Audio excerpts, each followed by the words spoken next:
নিয়ন্ত্রণ করবো কেমনে? আবার আমেরিকার ক্যালিফোর্নিয়ার এক মহিলার পেটে একসাথে 12টা বাচ্চা, ইংল্যান্ডে হয়েছে 9টা বাচ্চা একসাথে, বাংলাদেশে হয়েছে 7টা। কয়টা? 7টা। এবার কন্ট্রোল কর, কয় ছেলে হোক মেয়ে হোক দুটি সন্তানই অতিষ্ঠ, একটা হলে ভালো, না হলে আরো ভালো। কি মুখস্থ করছে? বিয়ের পরে যে সন্তান চায় না, রাসূল বলেছেন ও জিনাকার। বিয়ে করে যে গোপন রাখে সেও জিনাকার। বিয়ের মূল উদ্দেশ্য হলো সন্তান। সূরা নিসার প্রথম আয়াতে আল্লাহ বলছেন, ইয়া আইয়ুহান নাস ইত্তাকু রাব্বাকুম আল্লাযী খালাকাকুম মিন নাফসিন ওয়াহিদা ওয়া খালাকা মিনহা যাওজাহা ওয়া বাসসা মিনহুমা রিজালান কাসীরা ওয়া নিসাআ ওয়াত্তাকুল্লাহ আল্লাযী তাসাআলুনা বিহি ওয়াল আরহাম ইন্নাল্লাহা কানা আলাইকুম রাকিবা। হে মানবেরা, হে মানব মণ্ডলী, দুটি সূরা আল্লাহ রাব্বুল আলামিন ইনসান দিয়ে শুরু করেছেন। এর মধ্যে এটা হলো একটা জায়গা। আল্লাহ রাব্বুল আলামিন বলছেন, ইয়া আইয়ুহান নাস, হে মানুষেরা, ভয় করো কাকে? তিনি এক সত্তা থেকে তোমাকে বানিয়েছেন। ওই মানুষটির পাজরের হাড় থেকে তার স্ত্রীকে বানানো হলো। পাজরের হাড় সোজা না বাঁকা? একটু হাত দিয়ে ধরে দেখেন তো, বাঁকা না সোজা? বাঁকা। এটা শক্ত না নরম? রাসূল বলেছেন শক্ত। আপনি যদি এই বাঁকা হাড়টাকে সোজা করতে যান কি হবে? কি হবে? তো বিবির সাথে যদি সোজা করতে যান বিবিরে কি হবে? ভেঙে যাবে, শেষ, ভেঙে যাবে, আর জোড়া লাগবে না। এই জন্য বিবির সাথে কখনো রুক্ষ আচরণ নয়। রাসূল সাল্লাল্লাহু আলাইহি সাল্লামের জীবনে কোনো বিবির সাথে তিনি চোখ রাঙিয়ে কথা বলেন নাই। বিবি হলো ঘরের রহমত, বিবি হলো শান্তির জায়গা। বিবির জন্য এক চোখে রহমত, আরেক চোখে ভালোবাসা। সূরা রুমের 21, আমিন আয়াতিহি আন খালাকাকুম মিন আনফুসিকুম আজওয়াজা লিতাসকুনু ইলাইহা ওয়া জাআলা বাইনাকুম মুওয়াদ্দাতান ওয়া রাহমা। আল্লাহ বলছেন তোমাদের মধ্য থেকে জোড়ায় জোড়ায় আমি মানুষ সৃষ্টি করেছি, ওই বিবিকে বানিয়েছি। বিবি হলো তোমার জন্য শান্তির জায়গা। আর বিবির জন্য এক চোখে রাখবা রহমত, আর এক চোখে থাকবে ভালোবাসা। যেই দেশে বিবির ভালোবাসা যত বেশি, ওই দেশ উন্নত তত বেশি। যেই ফ্যামিলি টাইট যত মজবুত, ওই দেশের শান্তি তত বেশি। আল্লাহ রাব্বুল আলামিন বলছেন, একটা সত্য থেকে বানিয়েছো, আবাসসা মিনহুমা রিজালান কাসীরা ওয়া নিসাআ। কাসীরটা মধ্যখানে, আগে রিজাল পরে নিসা, মধ্যখানে কাসীর। আল্লাহ বলছেন একটা দুইটা না, অসংখ্য ছেলে নিবা। রাসূল বলতেন, তাজাওয়াদাল ওয়ালুদাল ওয়াদুদ, বেশি সন্তান দিতে পারে এরকম মেয়েকে বিয়ে করো, তাহলে আমার উম্মতের সংখ্যা বেড়ে যাবে। কিয়ামতের ময়দানে আমি আল্লাহর কাছে গর্ব করব আমার এই উম্মত নিয়ে। আপনারা বলেন তো, বাংলাদেশের সবচেয়ে বড় রহমত কি? কথা কোন নাকি? মানব সম্পদ। কি?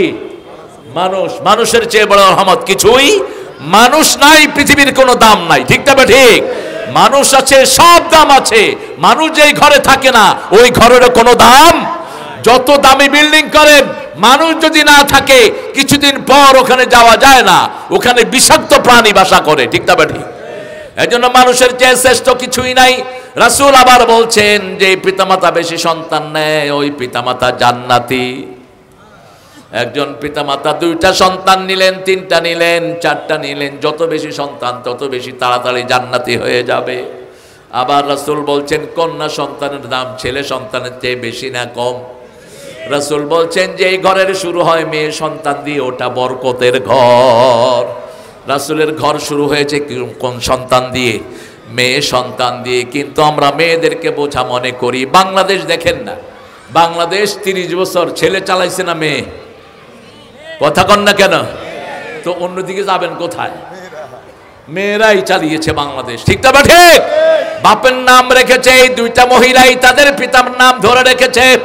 এই জন্য মেয়েদেরকে যারা আদর করে, রাসূলের সুন্নত তারা পায়। কোন মেয়েকে বাঁকা চোখে দেখবেন না। রাসূল বলছেন, 3টা মেয়েকে শান্তির সাথে লালন পালন করে যদি শান্তি জায়গায় পাত্রস্থ করতে পারে, ওই পিতামাতা এইভাবে আমার সাথে জান্নাতে থাকবে। সাহাবী বললেন, যার 2টা কন্যা, রাসূল বললেন সেও জান্নাতি। যার একটা কন্যা সেও জান্নাতি। আপনি তাকে মেরে ফেলার চিন্তা করবেন না, তার সাথে বাঁকা চোখে ব্যবহার করবেন না, তাকে বাজে কথা বলবেন না, কখনো গালি দিবেন না। নিষেধ করেছেন লা তাসুব্বুল বানাত ইন্নী আবুল বানাত। ও আমার উম্মতেরা, কখনো মেয়েদেরকে গালি দিও না, আমি নবী মুহাম্মদ সব মেয়েদের বাপ। যারা মেয়েকে গালি দেয়, এই গালি রাসূলের উপর গিয়ে পড়ে, নিজেকে তিনি ছেলের বাপ বলেন নাই, আল্লাহ নিষেধ করেছেন। সূরা আহজাবের 40 নম্বর আয়াতে মা কানা মুহাম্মাদুন আবা আহাদিম মির রিজালিকুম ওয়ালাকির রাসূলুল্লাহি ওয়া খাতামান নাবিয়্যিন ওয়া কানাল্লাহু বিকুল্লি শাইইন আলিমা। তোমাদের কোন স্বাবলম্বী পুরুষের পিতা রাসূল ছিলেন না, রাসূল ছিলেন নবীদের শেষ নবী। সেই নবীকে সব জ্ঞান দিয়ে ভরে দিয়েছেন কে? আল্লাহ। এখানে জ্ঞানের কথা কেন আসলো? ওয়াকান আল্লাহু বিকুল্লি শাইইন আলিমা। কেন জ্ঞানের কথা আসলো? যে কোনো নবীকে যখন আল্লাহ সার্টিফাই দিচ্ছেন, তখন আল্লাহ জ্ঞানের, এলেমের আল্লাহ নিজে খোঁটা দিলেন। ইমানের কথা যখন আনলেন, এলেমের খোঁটা দিলেন।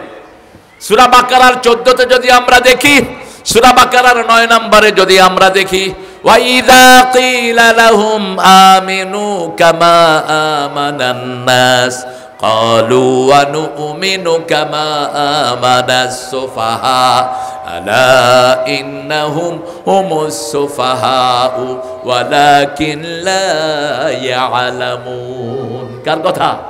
আল্লাহ বলছেন, যখন মানুষকে বলা হয় সাহাবীদের মতো ঈমান আনো, আমরা সাহাবীদের মতো ঈমান আনবো। সাহাবীরা যেমন নিজের জীবন উৎসর্গ করে ইসলামের জন্য কোরবানি দিয়েছে, আমরাও কোরবানি দিব। রাজি আছেন না নাই? আছেন না নাই? শহীদি মসজিদ বাংলাদেশে এক জায়গায়, সেটা কোথায়? কোথায়? কিশোরগঞ্জের লোকেরা শাহাদাতের দিক থেকে আগানো।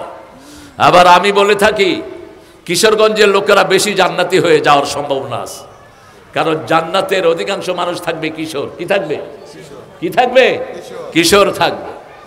কিশোরগঞ্জের লোকেরা গড় হায়াত পায় বেশি। ভারত দীপেশ্বরী একজন হুজুর ছিলেন, ওনার সাথে আমার এক কামেল মাদ্রাসায় দেখা হলো, বয়স তখন 125। আমি বললাম, নানা কেমন আছেন? হাত দিয়ে হাতায় দেখি ভুরু টুরু কিচ্ছু নাই, সব ঝরে গেছে। কয়, নাতি আগের মতো শরীরটা ভালো নাই, রাইতে এখন সাইকেল চালাইতে পারি না। মানে রাইতে পারে না, দিনই কিন্তু ঠিকই সাইকেল চালায় আসছে। এর বসতো না, আমরা তো বসে কথা বলি, উনি বসতো না। আল্লাহ তার কবরটাকে জান্নাতুল ফেরদাউস বানিয়ে দেখ। এরকম অসংখ্য মুরব্বী আমাদের এই জায়গাতে আছে না নাই? আল্লাহ বলছেন, যার হায়াত আমি বেড়ে দেই, ইসলামের উপরে থাকে, ওই লোকটা হলো সমাজের জন্য সবচেয়ে বরকতময় লোক। ওর সব আমলগুলো কবুল করেন কে? 60-এর উপরে যার বয়স যায়, সে যখন হাত তুলে আল্লাহ তার হাত ফেরত দেন না, তার সাথে যারা হাত তোলে তাদের হাতও আল্লাহ কবুল করে নেয়। এজন্য রাসূল সাল্লাল্লাহু আলাইহি সাল্লাম ইলমের কথা বলছেন। ইলম ছাড়া মানুষ বাঁচতে পারে না, ইলম ছাড়া কোনো আমল হয় না। যেমন আমরা যে এখানে বসেছি, এখানে কেন এসেছি? এখানে যদি আধা ঘন্টা না, সময়ের ঘন্টার কিছু সময় থাকে, 40 বছরের নফলের চেয়ে বেশি ইবাদত আল্লাহ আমলনামায় লিখে দিবে। কারণ আমরা এখানে কোরআন শুনছি। কি শুনছি? কোরআন। তাদারুসুল ইলমি খায়রুম মিনাল লাইলি ওয়া ইহয়াহা। সামান্য মিনিটের কিছু সময় যদি কেউ কোরআনের ইলম চর্চা করে, সারা রাত নফল পড়ার চেয়ে বেশি সওয়াব তার আমলনামায় উঠে যায়। এই ইলমটা আমাদের থাকার কারণে আমরা এসেছি, আমাদের ইলম আছে। আগামীতে আমরা কোরআন ছাড়া কোনো কিতাব নেব না, কারণ মৃত্যুর পরে কোরআনের দরকার আছে না নাই? কোরআন আমাদেরকে কি শোনায়? কোরআন আমাদেরকে শোনায় কবরের জীবনের কথা, আখিরাতের জীবনের কথা। মৃত্যুর পরে আমাদের জীবনের সাথে কি আচরণ হবে কোরআন শিখায়। বুসিরা মাহফিল কবর, প্রত্যেককে কবর থেকে উত্থিত করা হবে। এই কবর কি? মাহুয়াল কবর। বলেন কবর কি? কবর হলো মৃত্যুর পরে মানুষ যেখানে থাকে, এই জায়গাটার নাম কি? কবর। এটার নাম কি? কবর। হতে পারে এটা মাটির, হতে পারে এটা বাঘের পেট, হতে পারে এটা সাগরের গর্ত। আপনি মৃত্যুর পরে যেখানে থাকবেন, এটার নাম কি? কবর। এখানে গেলেই প্রথম 3টা প্রশ্ন। কয়টা? মোট প্রশ্ন হবে 5টা। এগুলো ইলমের জিনিস। প্রথম প্রশ্ন, তোমার রব কে? আপনি যদি কোরআনের প্রথম সূরা পড়েন, ইকরা বিসমি রাব্বিকাল্লাযী খালাক, অথবা আপনার ছেলে পড়লো, এই যে নাবালক ছেলে, এই যে এখানে বসলো, এটা তো ঠিকমতো কথাও কইতে পারে না, হ্যাঁ, খাড়াইতেও পারে না। আমি ধরছি মানে এরকম করতেছে, মানে ওর কুতিকাতি লাগতেছে। এই ছোট শিশু আরবিতে নিজের নাম, বাপের নাম, দাদার নাম, 14 গোষ্ঠীর নাম করে দিয়ে চলে গেছে। ও কিন্তু বুঝে না কি কইতেছে সে। ও বড় হলে বুঝবে যে আসলে কি কি আমি কইছি। এটার উত্তর আরেকটা ছেলে দিয়েছে। এখন এই ছেলে যখন পড়বে ইকরা বিসমি রাব্বিকাল্লাযী খালাক, বাপের প্রশ্নের উত্তর এখানে আসে না নাই? ফেরেশতারা যখন প্রশ্ন করবে মার রব্বুক, এই ছেলের আমলনামা গিয়ে বাপের আমলনামায় উঠে যাবে। এই ছেলেটা এখন 7 বছর অথবা 5 বছর, আরো 4 বছর এর আমলনামা কার আমলনামায় যোগ হবে? বাপ এবং মায়ের আমলনামায়। আর এই ছেলে যদি এখানে এসে পড়তো twinkle twinkle little star how are you, I wonder up above the sky so high like a diamond in the sky, ফেরেশতারা কইতো দাঁড়া, তোর বাপেরও ওয়ান্ডার দেবো, তোরও ওয়ান্ডার দেবো। কিসের টুইঙ্কল টুইঙ্কল? মানুষের জীবন দেখেন কত বিচিত্র। বিবিকে বলে গেছে, বিবি আমি গোসলটা করে আছি, আপনি একটু আমার জন্য খাওয়া রেডি করেন। দেখে যে স্বামী আর আসে না, স্বামী আর আসে না। এসে দেখে পুকুরের ঘাটলায় স্বামী মরে পড়ে আছে। এরকম ঘটনা আছে না নাই? এত বিচিত্র জীবন, কিসের উপর আপনি ভরসা করেন? এখন আপনি যখন ইসলাম শিখেছেন এখনই শুরু করেন। রাসূল ইবনে ওমরের কাঁধে হাত রেখে বলছেন, ইবনে ওমর, ওমর ফারুকের বড় সন্তান ইবনে ওমর, আব্দুল্লাহ ইবনে ওমর বলছে, ইবনে ওমর ইশফিদ দুনিয়া কান্নাকা গারিবুন আও আবিরি সাবিল, দুনিয়াতে থাকো এমন অবস্থায় যেন তুমি অপরিচিত। ভাব দেখার দরকার নাই, অপরিচিত স্ট্রেঞ্জার। তুমি দুনিয়াতে থাকবে অপরিচিতর মতো। কান্নাকা গারিবুন আও আবিরি সাবিল, অথবা রাস্তার পথিক। তিনি এটার ব্যাখ্যা করলেন, ফাইদা আসবাহতা ফালাম তানতাজিরুল মাসা, যখন সকাল হয় সন্ধ্যার অপেক্ষায় থেকো না, যখন সন্ধ্যা হয় সকালের অপেক্ষায় থেকো না। আজকে আমার প্রিয় ভাইয়েরা যারা এখানে এসেছেন, আজকে এখন নিয়ত করেন আমার সবগুলো ছেলে মেয়েকে আমি কোরআন পড়াবো। রাজি আছেন না নাই? আছেন না নাই? একটু হাত তুলে দেখা দেন। আল্লাহ এই হাতগুলো আপনি কবুল করেন, এদের সবগুলো বাচ্চাকে আপনি কোরআনের আলেম বানায় দেন। হাতগুলো নামাই। প্রিয় ভাইয়েরা, দ্বিতীয় কারণটি হলো এলেম না থাকলে আমল করা যায় না। রাসূল সাল্লাল্লাহু আলাইহি সাল্লাম বলছেন, সকালে ফজরের পরে যারা একটা দোয়া 100 বার পড়বে, ওই দিন যদি সে মারা যায় তার চেয়ে শ্রেষ্ঠ মৃত্যু আর কারো হবে না। একই দোয়া নূহ আলাইহিস সালাম তার ছেলেদেরকে বলেছেন, একই দোয়া ইব্রাহিম আলাইহিস সালাম নিজের ছেলেকে বলেছেন। সুবহানাল্লাহি ওয়া বিহামদিহি, বলেন সুবহানাল্লাহি ওয়া বিহামদিহি। এতটুকু যদি কেউ পড়ে, রাসূল বলেছেন 100 বার যে পড়বে তার মৃত্যু হবে সবচেয়ে সুন্দর মৃত্যু। আর তার মৃত্যু আরো ভালো হবে যদি সে বেশি পড়ে। আবার নূহ আলাইহিস সালাম বলছেন, ও আমার 4টা ছেলে শাম, হাম, ইয়াফেস, কেনান। নূহের কয়টা ছেলে? কয়টা? 4টা। কোনটা কাফের ছিল? কেনান। কেনান কেনান কেনান যখন পানি উঠছে, নূহ আলাইহিস সালাম বলেন, কাম মানা, কাম টু দ্য বোট, নৌকায় আসো।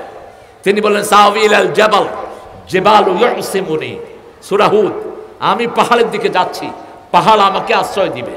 আল্লাহ বললেন, লা আসিমাল ইয়াউম, আজকে আশ্রয় দেওয়ার মতো কেউ। ছেলের সাথে বাপের কথোপকথন হচ্ছে, এর মধ্যে ইয়াহুলুল মাউজ, বিশাল ঢেউ এসে ছেলেটাকে ডুবিয়ে গেল। নূহ আলাইহিস সালাম কেঁদে ফেললেন, ইয়া আল্লাহ ইন্না ইবনি মিন আহলি, হে আল্লাহ আমার ছেলে আমার পরিবার। আল্লাহ বলছেন, লাইসা মিন আহলিক আমলুন গায়রে সালেহ, যে নেককার হয় নাই সে তোমার ছেলে হতে পারে। তোমার ছেলে হতে হলে তার মধ্যে থাকতে হবে লা ইলাহা ইল্লাল্লাহ, লা ইলাহা ইল্লাল্লাহু মুহাম্মাদুর রাসূলুল্লাহ সাল্লাল্লাহু। ইকরা বিসমি রাব্বিকাল্লাযী খালাক, খালাকাল ইনসানা মিন আলাক। 5টা স্টেজ মানুষের। কয়টা? জোরে বলেন। ইসলামের আরকান কয়টা? 5টা। নামাজ কয় ওয়াক্ত? কিয়ামতের প্রশ্ন কয়টা? 5টা। মানুষের সমস্যা কয়টা? 5টা। সব 5টা স্টেপে মায়ের পেটে বাচ্চা থাকে। রাসূল বলছেন, যখন পানিতে আসে এই 40 দিন সে পানি থাকে। কি থাকে? পানি। পানির পরে সে একটু রক্তে পরিণত হয়, আলাক। কিসে পরিণত হয়? আলাক। সূরা মুমিনের ভিতরে ধারাবাহিকতা দিয়েছেন। এরপরে রক্ত থেকে আমি তাকে গোশত দেই, গোস্ত থেকে সামান্য সামান্য হাড্ডি আসা ইজাম, অকাসাউনাল ইজাম আল আহমা, তারপরে হাড্ডিটাকে আমি গোস্ত দিয়ে ভরে দেই, তারপরে আমি শিশু হিসাবে তাকে বের করে আনি। সূরা নাহল, হাল আতা আলাল ইনসানি হিনুম মিনাদ দার লাম ইয়াকুন শাইআম মাযকুরা। সূরা দাহরের প্রথম আয়াত। মানুষের জীবনে এমন একটা সময় ছিল উল্লেখ করার মতো কিছুই ছিল না। সূরা নাহলে আল্লাহ বলছেন, আল্লাহু আখরাজাকুম মিন বুতুনি উম্মাহাতিকুম লা তা'লামুনা শাইআ। মায়ের পেট থেকে আল্লাহ তোমাদেরকে বের করেছেন, তোমরা কিছুই জানতে না, সব কিছু তোমাদেরকে শিক্ষা দিয়েছেন কে? আমাদের খাওয়াগুলো আল্লাহ দিয়েছেন নাড়ির মাধ্যমে। কেন? এই মুখ দিয়ে দেন নেই, মায়ের মিন্স বন্ধ করে দিলেন। এদিকে মিন্স বন্ধ হলো ছেলের খাওয়ারের জন্য, আর অন্যদিকে মায়ের বুকে একটা অনিন্দ সুন্দর খাওয়া আল্লাহ জমাতে থাকলেন। সেই খাওয়া শাল দুধ। আগে গ্রামের লোকেরা মনে করতো বিষাক্ত, এখনকার মেডিকেল সায়েন্স বলছে শাল দুধের চেয়ে শ্রেষ্ঠ দুধ শিশুর জন্য আর কিছুই। যে শিশু শাল দুধ খাবে, রোগ প্রতিরোধের জন্য আর কোনো কিছুর দরকার হবে না। মায়ের পেটে একটা ইন্টেন্সিভ কেয়ারের ভিতরে থাকে, ফি কারারিম মাকিন। কারারিম মাকিন হলো ইন্টেন্সিভ কেয়ার। 5টা লেভেলে সন্তানটা থাকে। কয়টা লেভেল? প্রথম চামড়া, চামড়ার পরে আরেকটা লেয়ার, আরেকটা লেয়ার, আরেকটা লেয়ার, এরপরে গিয়ে সন্তান সেখানে থাকে। বাহিরের কোনো বিষাক্ত জার্ম সেখানে যাওয়া সম্ভব।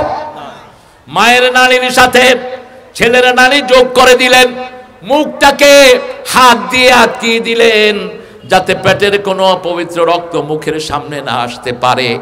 কারণ পৃথিবীতে এসে এই মুখ দিয়ে সবচেয়ে পবিত্র সত্তার নাম সে ঘোষণা করবে। এই মুখ দিয়ে সে এসে বলে আল্লাহু আকবার, আল্লাহু আকবার। সন্তান আসার সাথে সাথে আল্লাহর হাবিব বললেন, কানে আজান শুনিয়ে দাও, কারণ যিনি পাঠিয়েছেন তিনার নাম আল্লাহ। তিনার নাম কি? আল্লাহ। সে আল্লাহ রাব্বুল আলামিন বলছেন, সুম্মা নুখরিজুকুম তিফলা। এই শিশুকে আমি মায়ের পেট থেকে যখন বের করে দেই, তার খাওয়া আমি বাড়িয়ে দেই। আগে খাইতো 1 নলে, এখন খাচ্ছে 5 নলে। কয় নলে? মায়ের ওখানে দুধের ভিতরে ছোট্ট ছোট্ট ছিদ্রি করে দিয়েছেন আল্লাহ, এবং দুধটাকে খুব গরমও করেন নেই, খুব ঠান্ডাও করেন নেই, এবং এটাকে মিষ্টি ছাড়া করেন নেই, হালকা একটু সুইট দিয়ে আল্লাহ এমন ভাবে দিয়েছেন যাতে ওই ছেলে টানলে তার গলায় বেশি দুধ এসে তার গলা আটকে সে মারা না যায়। আস্তে আস্তে তিল তিল করে তাকে বড় করেছেন। 2 বছর পর্যন্ত মায়ের এই খাবার খায়। সেটা আবার সূরা লোকমানের ভিতরে আল্লাহ বলছেন, ওয়া ওয়াসাইনাল ইনসানা বিওয়ালিদাই হামালাতুহু উম্মুহু ওয়াহানান আলা ওয়াহান ওয়া ফিসালুহু ফি আমাইন